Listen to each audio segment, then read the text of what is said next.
Well, such an absolute joy to be with you, and thank you all for being here.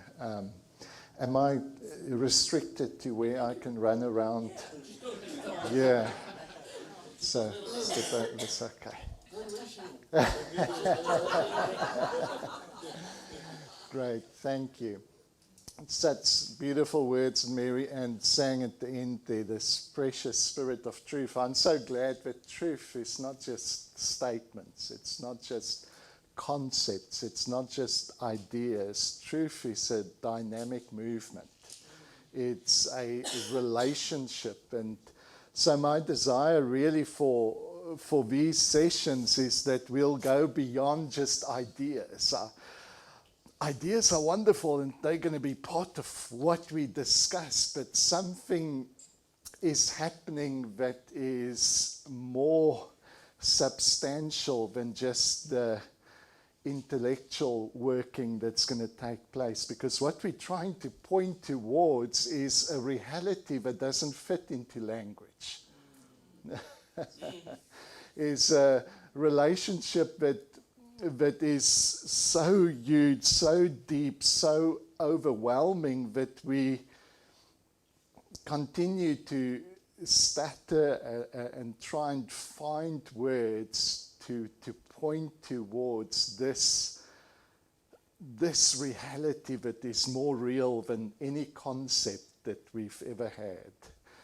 How many of you have discovered that sometime in your life that your concepts of God and God Himself are not the same thing? And was that a terrible or a wonderful discovery, or both? Both. Because I think for many years you go about having a relationship with your concept of God,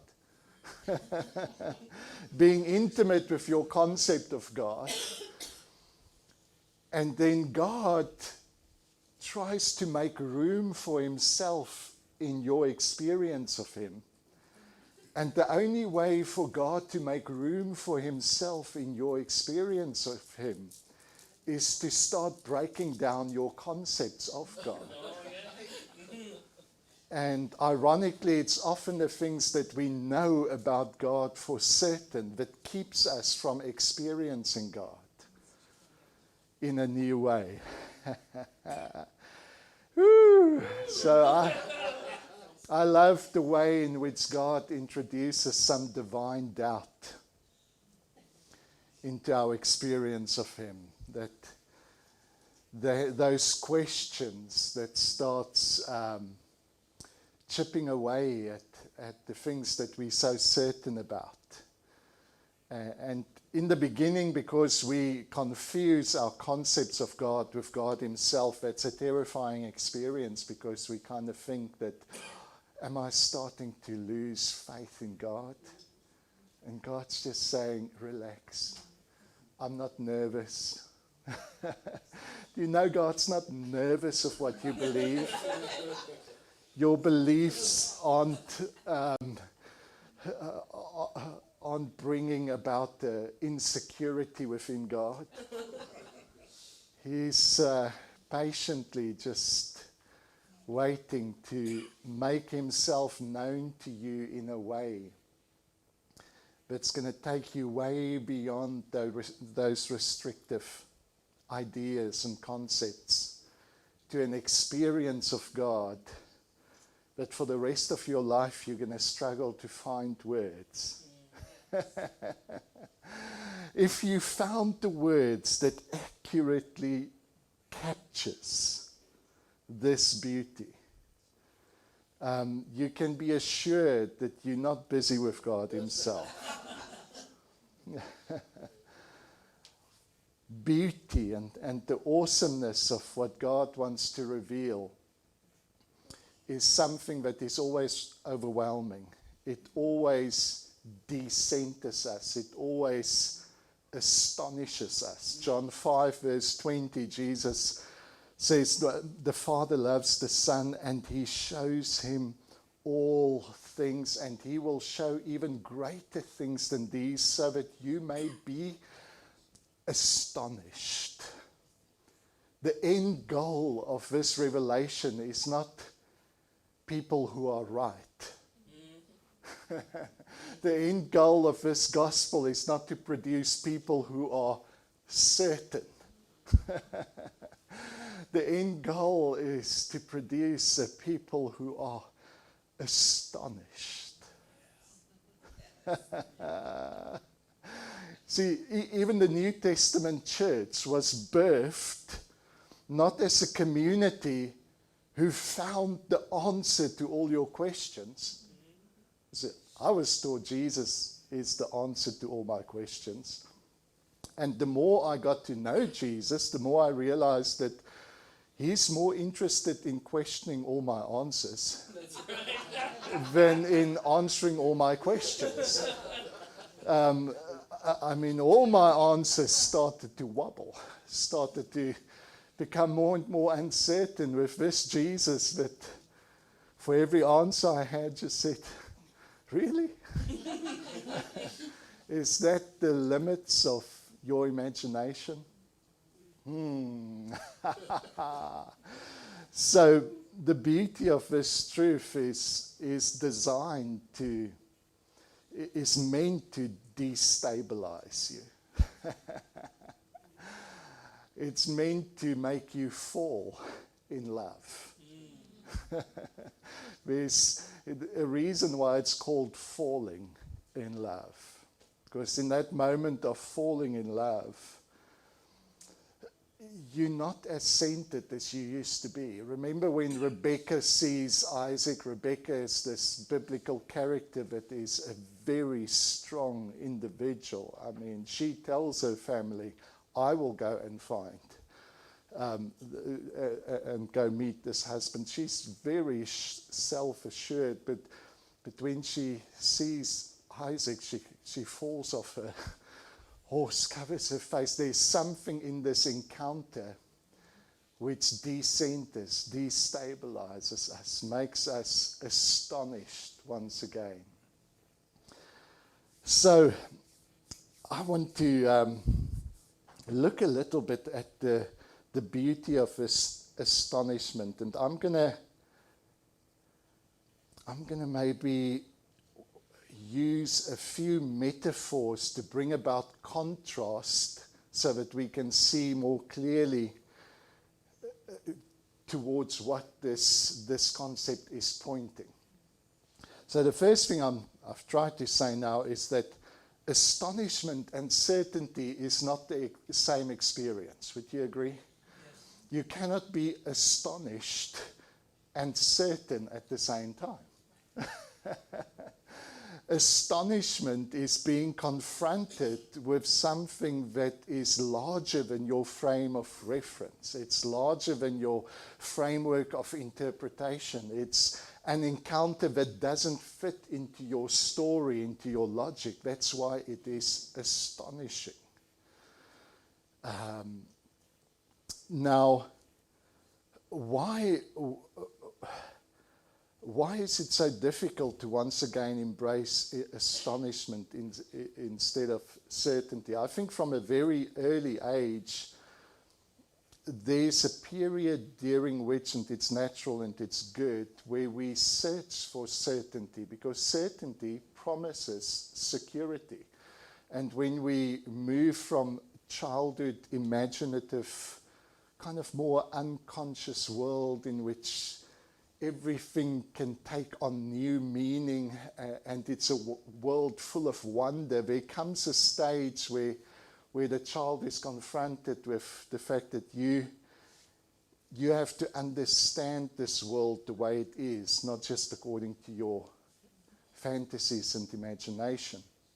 And so we start constructing an understanding and a framework of interpretation that can give us a better security as to the next step we take. Very early on, we realize that reality is not just something static. It moves from the past into the future. Now, that capacity that is unique to human consciousness to construct a story that comes from the past and moves into the future, that has a lot of benefits. We now learn that if we do certain actions, there are certain consequences, and we project that forward. If I want a more favorable future, how do I act now to bring about that future? And very soon, every time we take a step and the story unfolds the way we imagined it would, we become more assured of our story. We become more certain. And as I say, that's a necessary and good process of growing up. But what happens often is we become so obsessed with the security that certainty has to offer that we no longer leave room for the astonishment and the wonder, and we begin to suppress that creative, unconscious, that imaginative, creative part of us. And eventually, maybe certainty does deliver on its promise to give us security, because a prison is very secure. And we find ourselves very certain about who we are, very certain about who God is, within our very secure little prison. And the moment you are absolutely certain about who you are and who God is also the moment in which you become absolutely boring. And life becomes absolutely boring. It's very secure, but there's nothing new. There's no astonishment. And it is in that context that faith and doubt begins to work together to open up a world that is much larger than that prison. As you see, the opposite of faith in this context is not doubt. The opposite of faith might well be certainty. And when we find ourselves within these very secure prison walls of I know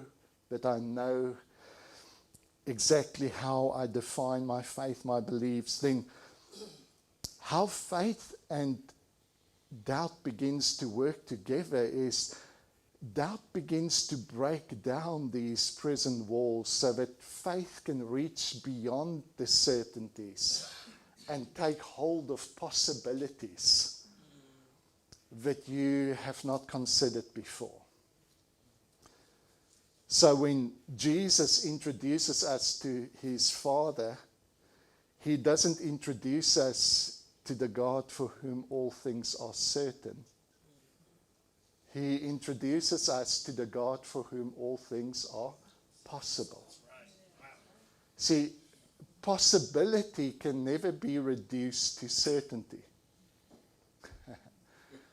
If something is possible, it's not certain. And if something's certain, it's no longer possible. That's just, if language means anything, possibility and certainty are mutually exclusive. If it's certain, it's no longer possible. If it's possible, it's not certain.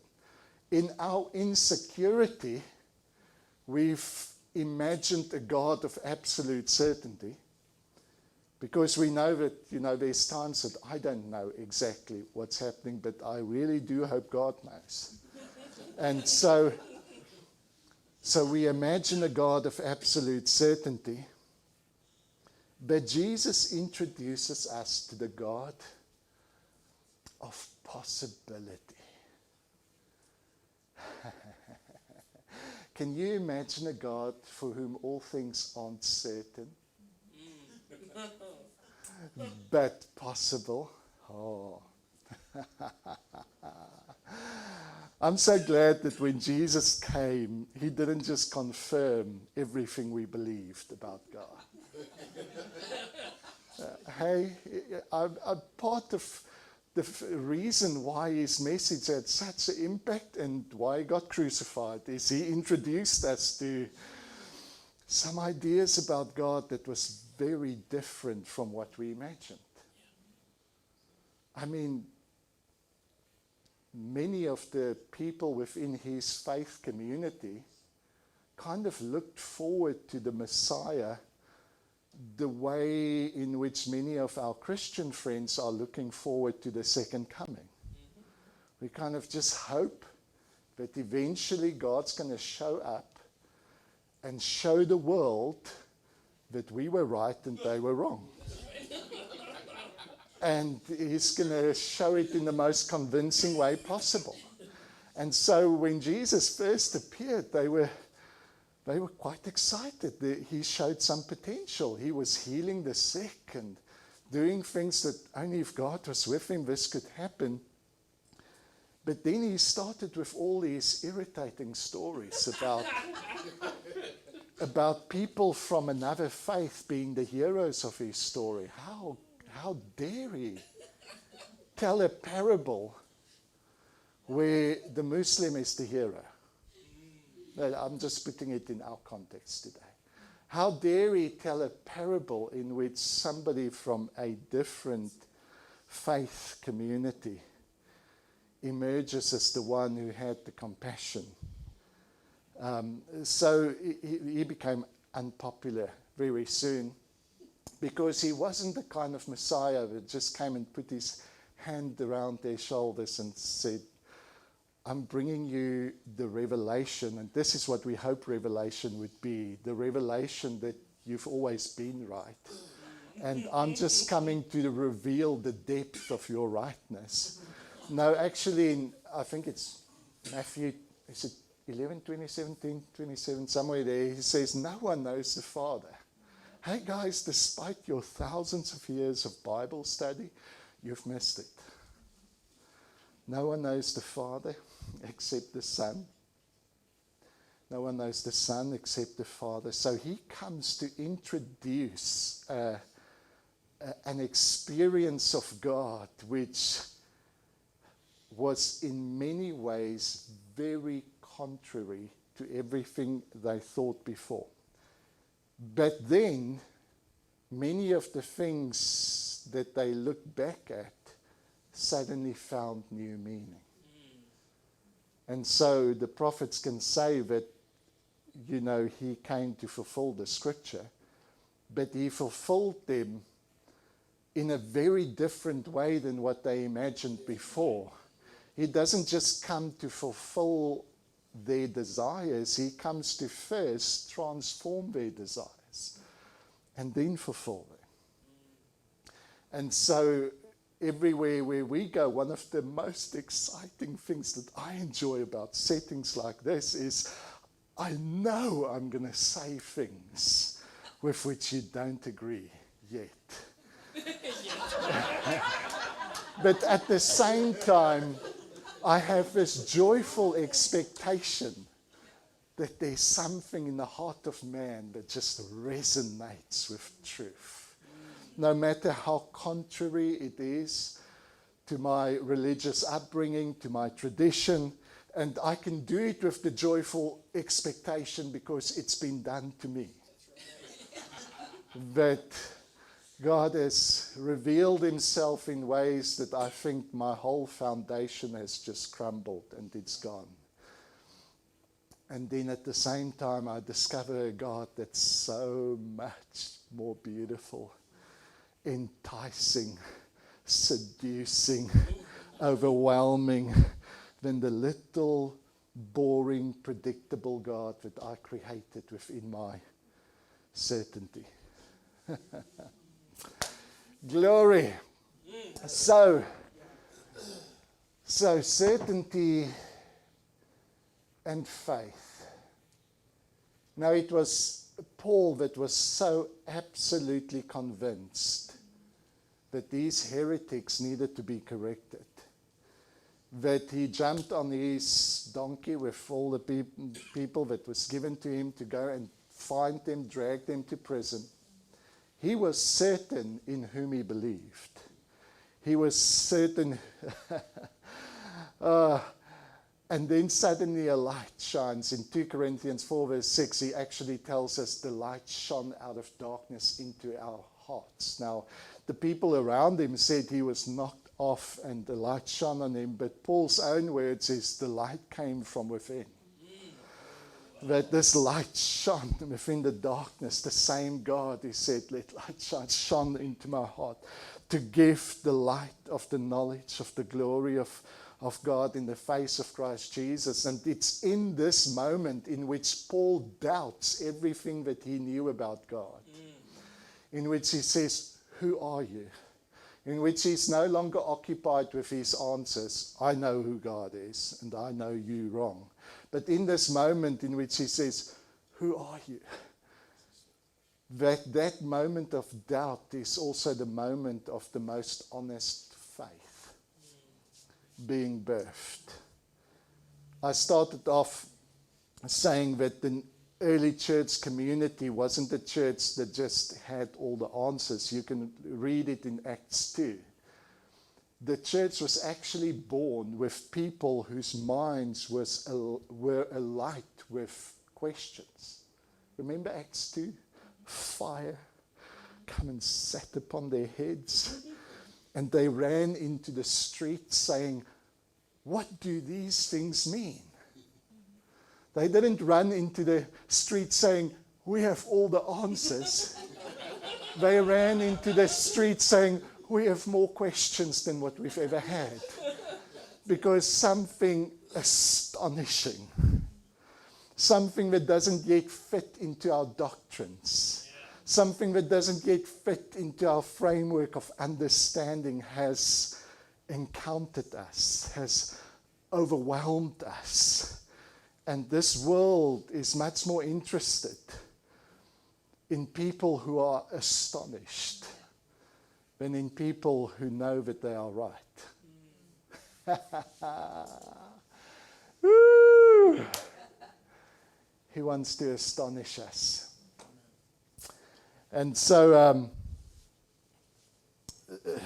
certainty, truth. I want to use another metaphor that you might be familiar with if you come out of a Christian background. But have any of you heard about the idea that God has a plan for your life? Most of you do. Now, there's some things about it that's beautiful, and I'll hopefully get to it. But I also want to introduce another metaphor, and so that we can put these two into contrast with one another. Because what we often do is we just grab a hold of one metaphor because we want certainty, and then we push it to an extent where it wasn't meant to be pushed to. There is room for plans, but the way in which we've interpreted God as a plan for my life is like me looking at my 1-year-old son and saying, you are going to be, I don't know, what example, I always think of something that he's not. You're going to be a dentist. That's what you're going to be. And that's my plan for your life. And I'm going to buy you little children's books with teeth in. And we're going to introduce you to all our friends who are dentists. And, you know, that might be, if that's the career he chose, and for some people, that's beautiful. But can you see if I decided for this 1-year-old, that's my plan for your life, that's not going to be very conducive to a good relationship, no matter what it is. Even if I decided you're going to be an artist or you're going to be this or that, the fact that I want to impose a precise plan of where he needs to end up on just takes away the joy of having this new life, this story that can go anywhere. That's the beauty of having children, that there's this creative, chaotic, bubbling, and it's in the greatest chaos that the most interesting things happen. We've pushed the metaphor of God as a plan for our lives to that extent where your only contribution was find out what the plan is and get with it. Who of you have found the plan? And who of you have stuck to it? So I want to introduce another metaphor, and that's the metaphor of story. And to bring a little bit of contrast, the best plans have few surprises. The best stories have many surprises. Where if we go into a movie and in the first 5 minutes I can tell you who's the good guys, who's the bad guys, and how the whole thing's going to unfold, it's so boring. You can see the whole plot. But some of the most exciting movies are those that I wanted to walk out of after the first 5 or 10 minutes, decided I'll hold on, and then they frustrate me, and then they make me mad, and then at the end, even the beginning finds new meaning. Because it is full of twists and turns that I did not foresee. That's the most exciting stories. So plans try to limit the future to what is predictable, and it tries to even plan for the unpredictable. You know, we don't want to be surprised with plans. Stories unfold organically, naturally, full of surprises. Now, one of the problems with only relating with the plan metaphor to God is when, this is not the church, so kind of when the shit hits the fan. In the plan metaphor, what happens then is one of two things. The first thing is, what do we normally think? If we hit a disaster, a trauma, or something that is truly evil, and you only relate to God with the plan metaphor, what do we think? We messed up. I missed the plan. We kind of think that God has this plan, and the reason this nonsense happened is because I'm out of the plan. Can you see that creates a sense of distance? Very often it goes about with other metaphors of God as He'll protect you within this road, but boy, do you step out, He's just going to let things happen to you. That kind of idea. The other way in which we respond if we believe that everything's planned, and I've met people that sincerely finds some kind of condolence in the fact that everything is God's plan. Even the most evil things that you can imagine happening to you. In that plan metaphor, but what we secretly think very often is, my goodness, surely God could make a better plan than this. If this is the plan, He needs some help. There's many people I think can make better plans than this. Now, we don't say that out loud, so this is the only time you'll hear it. We kind of just process it internally. But how do you reconcile the horror and the evil of something that happens that's so contrary to everything that we call love and good, and still imagine that it's part of a plan? So let's leave. So that is one of the weaknesses of only relating to God in terms of a plan. Which, can you see how that goes along with the certainty? At least God knows. And let me introduce the metaphor of story. The story, when you hit that same disaster, when you hit that same tragedy, in the story metaphor, it doesn't have to create a sense of distance, because every story has a chapter that ends in tragedy, but it's not the end of the story. Every story has a chapter that confuses you, that changes everything upside down, and you don't know who the people are you deal with. They acted so contrary. Everything is confusing, but it's not the end of the story. You see, when we relate to God in the story metaphor, we can start developing a sense of what is meant by incarnation, by a God who steps into our flesh, a God who becomes human, who wants to be embodied in this life, who wants to journey with you through this story, a God who would rather go to hell than abandon you. If there's anything that Jesus demonstrates, it's a God that says, I will go into the depths of your alienation, the depths of your confusion, the depths of your alienation. I will hang out in your pain with you, but I will never leave you nor forsake you. That's a very different God. So let me try and put this together in another way. We're just using different metaphors because we're trying to point towards this reality that's larger than any one metaphor. You understand what I'm saying? I'm not saying it's just this or this. It's kind of a beautiful flow of these things. Now, in my upbringing, and I think many of you can relate to the idea of a God who had this plan, had this purpose for your life, standing behind you and trying to keep you in the parameters in which this plan will still work.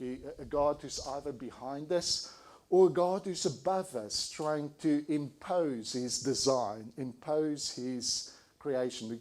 We're talking about unleashing the Creator. And so the first concept that had to change for me is this concept that creation happened in the past. And not just creation, but the plan. We had this idea of a God who, way back in the past, had the design, had the blueprint, had the purpose, and now he basically tries to keep us within the parameters and impose the plan upon us. So let me flip that around with the story metaphor. What if God does not stand behind us with a plan? Can you for a moment, I know it might be offensive to a part of your mind, but try this. For a moment, imagine a God that doesn't have a plan. Okay, we'll get back to the plan. There's some good things about plan. But let's first break it down to the basics. What if God does not stand behind us with a plan, with a certain direction, a certain way of fulfilling it? But what if God is the possibility of all things, standing in front of us with possibilities? And whatever possibility you choose to realize, he'll just open up more possibilities.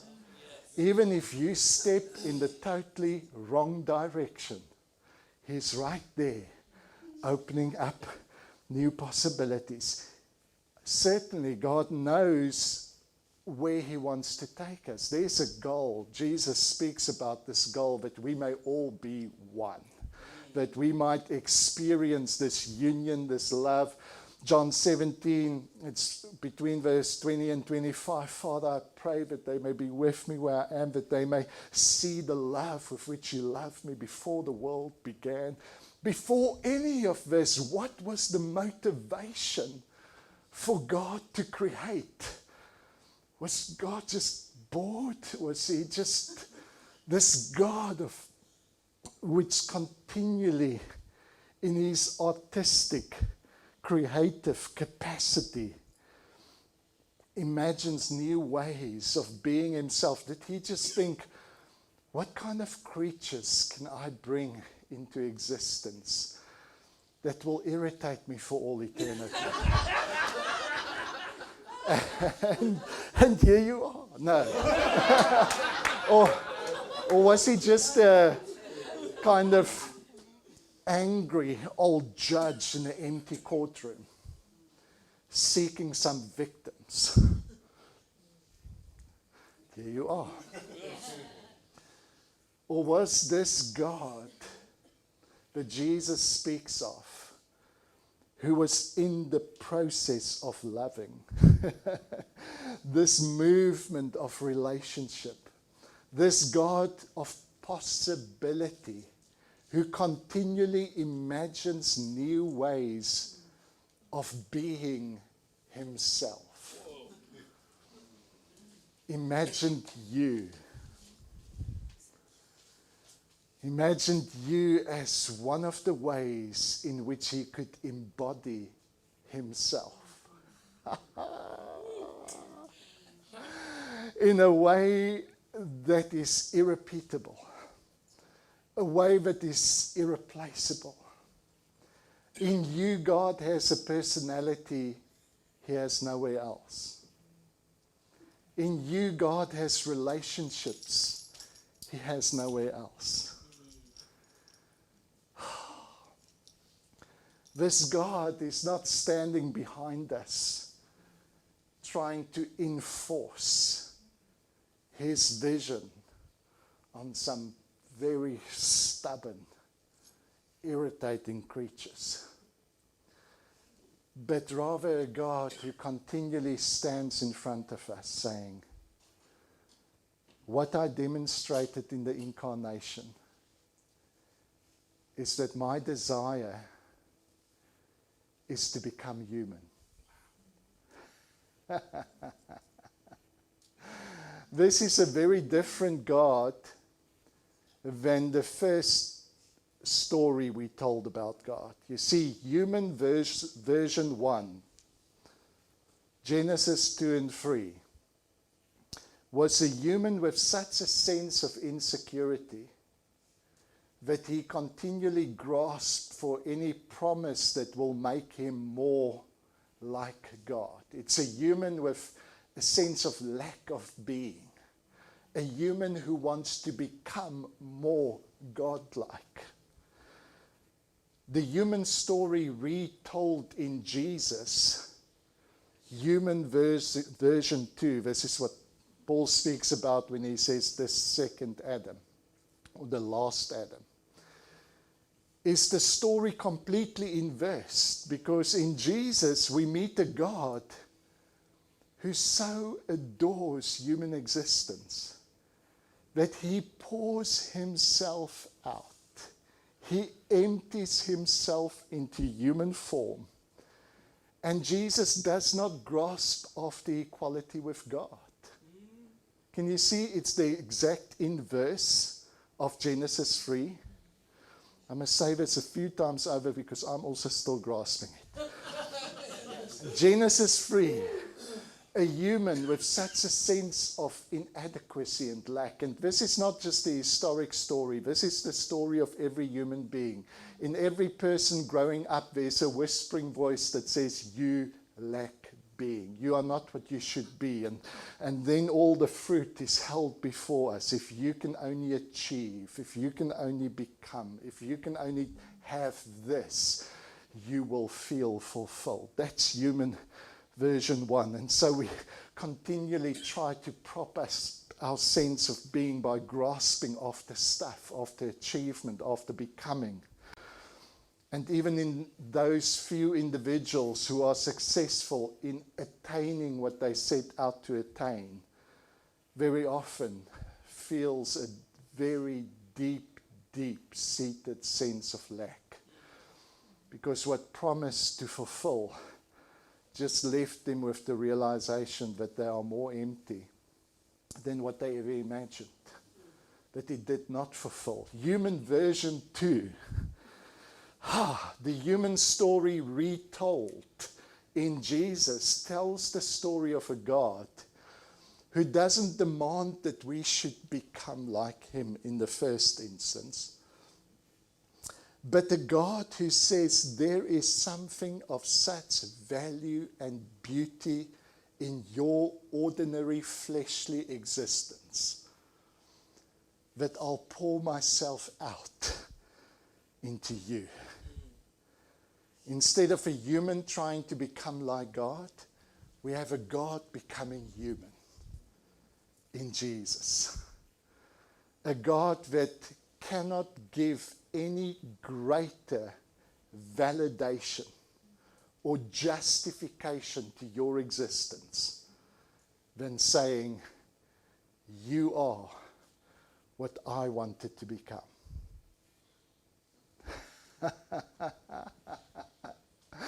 Woo!